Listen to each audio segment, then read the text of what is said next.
Now on CoastTV News. Milford's New Heights, a mixed-use building proposal, could add affordable housing and rooftop dining downtown. This ocean view may soon change forever, but an appeal is looking to stop that. And we're tracking and expecting some soaking showers for the rest of the work week. I'll show you exactly what I'm tracking and how long it's going to stick around. This is CoastTV News at 5. An open lot and a dream for something more. Good evening. I'm Christina D. Robertus. And I'm Charlie Sakaitis. Welcome to our News at 5. We begin tonight with plans that could change the face of downtown Milford. You're looking now at the location of a small vacant lot. It's on North Walnut Street in Milford. And for the past couple of weeks, it's been the focus of some debate. The proposal is for a mixed-use building with up to 16 apartments and several businesses there. CoastTV News reporter Emma Aiken joins us live in Milford now. Emma, the building would be taller than most others downtown. Christina, across the street from me is where this building would go. The height is what's up in the air here, literally. When they last met, the city gave the green light for the density of this building, but did not approve the height. And the developer wants this building to be 4 stories tall. Things could change tonight, though. There's a city council hearing on this at 6. It's not much to look at now, but this empty space could turn into a 4-story mixed-use building here in Milford. The plan calls for 16 apartments and a rooftop restaurant and bar. The applicant says the apartments would be affordable. And to Barbara Garfeo, that's important. There are a lot of people looking for places and they're having a really hard time. And due to the cost of living and the expenses, that it's necessary. It's something that would be very purposeful. Last time we covered this story, we spoke with some neighbors who have concerns, saying they're worried about safety and disturbances that a potential rooftop business could bring, and that the height of the building could stand out uncomfortably compared to others downtown. But Michael Terrain isn't worried about that at all. A lot of people, especially in Milford nowadays, are coming in from cities. They'll probably find that very interesting. I find it interesting. I like tall buildings anyway because it reminds me of the city. Whether it's a bold step forward or a big change to take, this empty lot in Milford could soon reach new heights. Earlier today, I spoke with the woman who lives right next door to this land, and she tells me she's on board with this project, saying the city needs more entertainment and dining options. Again, the city is meeting to discuss this in about an hour. Reporting live in Milford, Emma Aiken, CoastTV News. Thank you, Emma. And we have a few more notes on this. The developer has previously told CoastTV that affordable housing is his top priority. And the developer saying he is striving for $1,000 or less for 1 bedrooms. And for 2-bedroom apartments, he says he hopes for about $1,400 or less. Also in Milford, city officials will be holding a budget workshop tonight ahead of the start of the new fiscal year. According to the agenda, officials will discuss expected revenue. The city will take a look at the draft budgets for the city council. That workshop takes place tonight at 7. A legal battle over offshore wind. Plans have been in the works to add wind turbines along the coast. And while DENREC gave the green light to U.S. wind, some people are telling them to hit the brakes. On Tuesday, an appeal was made to the Delaware Environmental Appeals Board.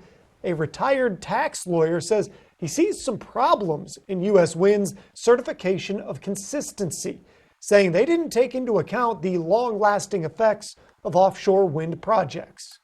Potential damage to marine life, which seems to me to be real, based on what I read. We've got the aesthetic damage of, having to look at these 938-foot towers that are very visible.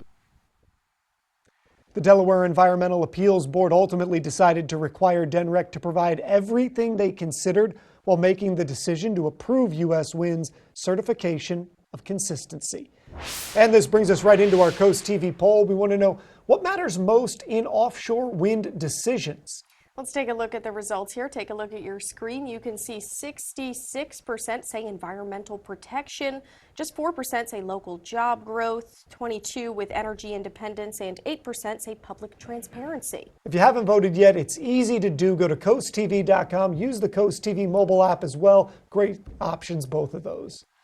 Now we're going to go ahead and take a live look outside into Ocean City and check in with our First Alert Chief Meteorologist Paul Williams on our First Alert weather. Good evening, Paul. Good evening, Christina, Charlie. Now we're a bit on the cloudy side, and we were talking about having rain move in here by Wednesday. But now some of this rain has kind of snuck in a little bit ahead of schedule, but it's still what we thought it would be. Light and covering a lot of area. Well, we're staying very cloudy in Lewis as well as you just saw in Ocean City. 65 degrees. We're going to drop down to 60 degrees even with thick cloud cover still just kind of hovering in the area in general. We're at 62 degrees in Rehoboth, Lewis, as well as Bethany Beach. We're holding at 65 in Georgetown, 66 Milford, 64 degrees right now in Gumboro, as well as Del Mar. We do have small craft advisory active for the beaches in Lewis, as well as Ocean View and Fenwick Island. That's where we're watching out for 25-mile-per-hour wind gusts. Same thing holds for Ocean City and actually on the other side with the folks that are in Cambridge. But here's that early sneaky rain that began to slide in a little bit ahead of schedule. Nothing ominous or anything like that, but it will begin to make the roads a bit on the wet side. So for the late night driving, road's going to be just a tad slick. Now, coming up, we're going to talk about this rain sticking around longer than your relative that doesn't know when to leave after the holidays. Christina? All right, thank you, Paul. We'll check back in. Moving to national news now, just days away from graduation, Harvard University officials are squaring off with President Trump, trying to cut all financial federal ties to the school. NBC's Vaughn Hilliard shows us how this comes as ceasefire talks between Russia and Ukraine stall, despite Trump's efforts to bring the two together. President Trump upping his war on Harvard, directing federal agencies to terminate contracts with the school. An administration official saying the contracts are worth about $100 million. In a letter to agency heads, the General Services Administration said Harvard continues to engage in race discrimination. Yesterday, Trump calling Harvard, quote, very anti-Semitic in threatening to take away $3 billion in grants for medical and scientific research. Harvard President Alan Garber responding on NPR. Shutting off that work does not help the country, even as it punishes Harvard. And it is hard to see the link between that and, say, anti-Semitism. It's the latest salvo in a feud between the school and the president, who accuses the institution of not protecting Jewish students and teaching, quote, woke. Harvard refusing to comply with the administration's demand to oversee its student admittance and faculty hiring processes. The president then banning international students from attending the prestigious university. A federal judge temporarily blocked that move. But the president's battle's not just domestic. I'm not happy with what Putin's doing. He's killing a lot of people, and I don't know what the hell happened to Putin. President Trump reacting after Russia launched a series of deadly strikes in Kyiv, killing dozens, according to Ukrainian officials.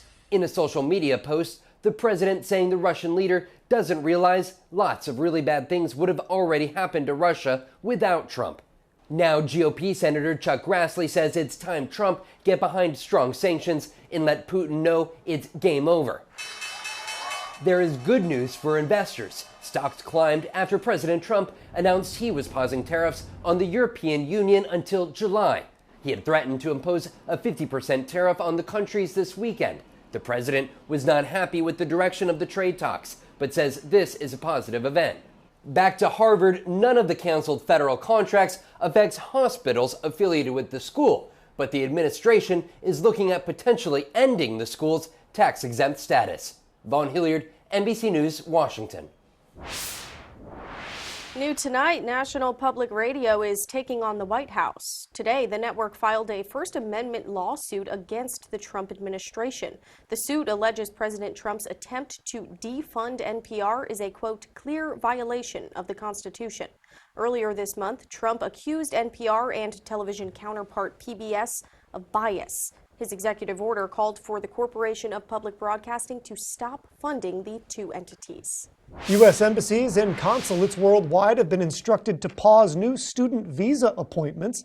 The State Department says officials are working to review and expand how it screens and vets applicants for visas. That includes the inspection of social media accounts, something the department already does for some students. An expansion of the effort could drastically slow down the process. Student visa appointments that had already been scheduled can still take place. Well, teens who have not landed a summer job yet are not alone, experts say, and it may not be a lack of effort. An employment firm is forecasting teens will see the lowest number of summer jobs added since 2010. And experts say many businesses might hold off on hiring thanks to tariff uncertainty, rising costs, and worries that people might cut back on spending, especially in travel and tourism, where a lot of teens usually find work. You know, it's a little bit of a deer in the headlights situation. So there's only so long that can go on for before, people have to start making business decisions, especially in those more short run markets like summer jobs. Now, areas where jobs do remain available are tried and true in-person summer gigs like offices that need administrative help and camps and recreation. The former Lewis Dairy location could become the site of a new development. Proposed plans up for debate tonight at a public hearing. We are in for a really rainy Wednesday that could spill over into Thursday showers as well. More on that coming up.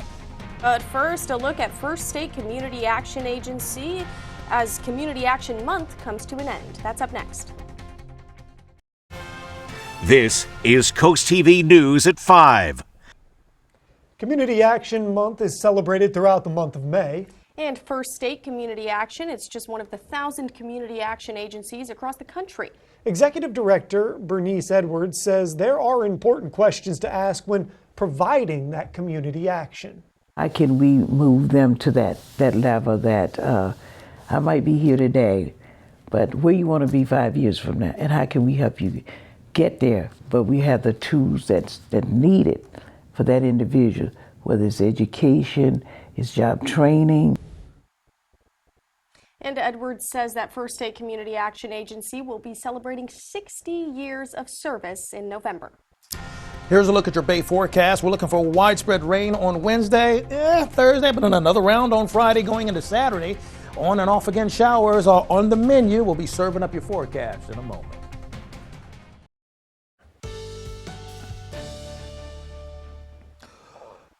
In essence, we've been gray all day, waiting for the impending rain to arrive, and it's actually a little bit ahead of schedule.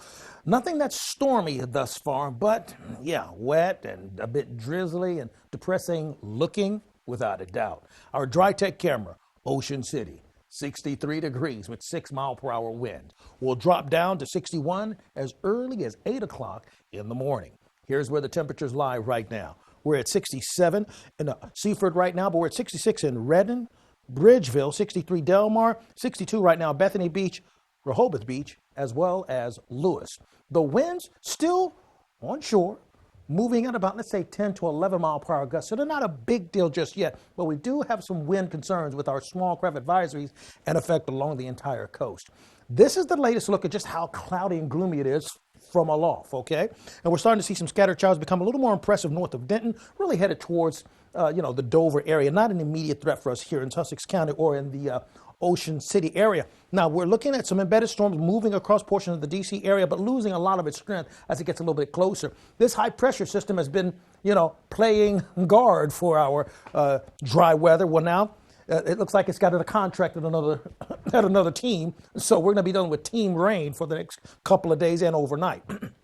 59 degrees, overnight low for us. Lewis, Rehoboth, Millsboro, 58 in Seaford, as well as Delmar, with winds out of the east.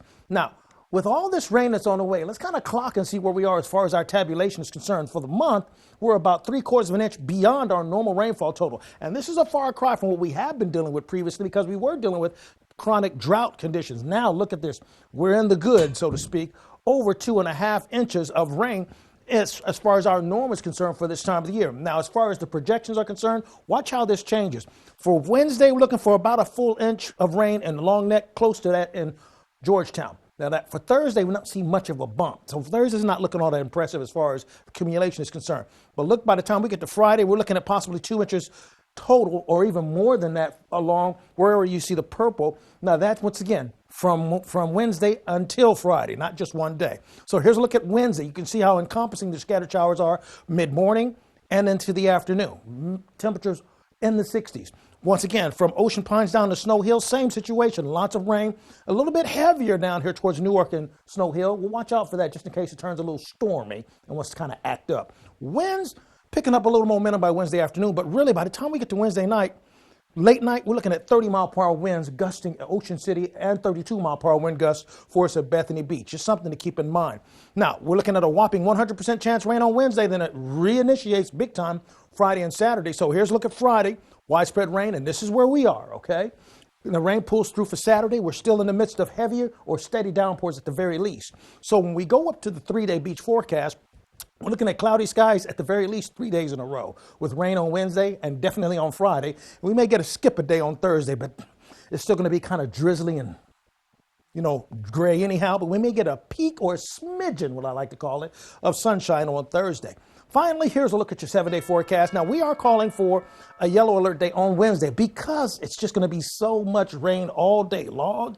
We don't want you all to think that we missed that. Thanks again, Paul. Well, happening soon in Lewis, new bike plans could be sent to the mayor and city council. At an upcoming meeting today at 5:30, the Bicycle and Pedestrian Committee is set to discuss and could act on presenting the Lewis bike plan to city officials. The committee could also talk about safety improvements to the trail crossing at Adams Avenue. Staying in Lewis tonight, another Sussex County development is up for a public hearing. Lewis officials are set to debate Roosevelt Landing at Old Lewis Dairy. The proposed subdivision would create 8 single-family homes. It's located at the site of the Lewis Dairy on Pilot Town Road. A quick heads up in Salisbury. The city says the road closure at the alleyway section of Camden Street is going to be extended until June 2nd. It's due to some more delays. Crews there are doing some roof repairs in the area. Coming up next, solving unsolved mysteries in Washington. Cases the FBI says it's planning to reopen. Stay with us on CoastTV News at 5. Well, the FBI is preparing to delve deeper into some of Washington, D.C.'s unsolved mysteries. Those include the 2023 discovery of cocaine at the White House, where the substance was found near the ground floor entrance to the West Wing. The agency also wants to find who leaked to the media in May of 2022 a Supreme Court draft opinion that preceded the overturn of Roe v. Wade. Also unsolved, who planted 2 pipe bombs the night before the U.S. Capitol riots in 2021. The agency says it will either reopen or bring additional resources to these cases. To consumer news, Americans are heading into summer with more optimism about the U.S. economy. Consumer confidence increased to a 98 reading during the month of May. That reading is more than 12 points of a hike from April and higher than most economists had expected. It is the first rise in consumer confidence since November and follows April's level, which was the lowest since the start of the COVID-19 pandemic. Southwest Airlines' longtime slogan of the first 2 bags fly free will soon expire. Starting with bookings starting Wednesday, the airline will charge passengers for checked luggage. One piece will cost $35 with a charge of $45 for a second suitcase. Southwest has other changes on the way. The airline will also end its open seat policy. That's in 2026. It will retrofit its planes with seats that will have more legroom. In related news, the Justice Department has struck a deal with aircraft maker Boeing to avoid prosecution of the company over 2 deadly crashes of the 737 MAX. This makes official a proposal publicly reported last week, though a judge is still going to have to approve the deal for it to go into effect. As part of the proposed deal, the DOJ says Boeing will pay more than $1 billion in fines, make commitments to strengthen safety and compliance programs, and offer payments for the crash victims' families. If approved, the agreement will end a long and tumultuous case against the company. Here's a live look outside into Laurel. We'll have one more check on the forecast coming up after this. We're taking a look in Laurel, cloudy sky, 65 degrees. We'll drop down to 60 by 9 o'clock, watching out for a sprinkle or 2 on the way. And here's a look at that sprinkle or 2 across the Delmarva Peninsula. At this point, we still have somewhat gusty winds with the small craft advisory, watching out for 25-mile-per-hour winds and somewhat choppy water. Carl Pierce, our winner of our umbrella giveaway. Congratulations. Keep up with your forecast by calling our weather line, sponsored by the law offices of Brockstead, Mendelis, and Federico. And finally, here's a look at your exclusive 10-day forecast. We are calling for a yellow alert day for Wednesday because it's just going to rain all day long and become a little bit breezy. All of that plus another round of rain will hit us again Friday, Saturday. All right. right, thanks, Paul, and thanks so much to you at home for joining us for Coast TV News at 5. For more news, more local weather, especially with that rain coming, download our Coast TV News app. Inside Edition is up next. And we'll see you later tonight for Coast TV News at 6. Have a great evening.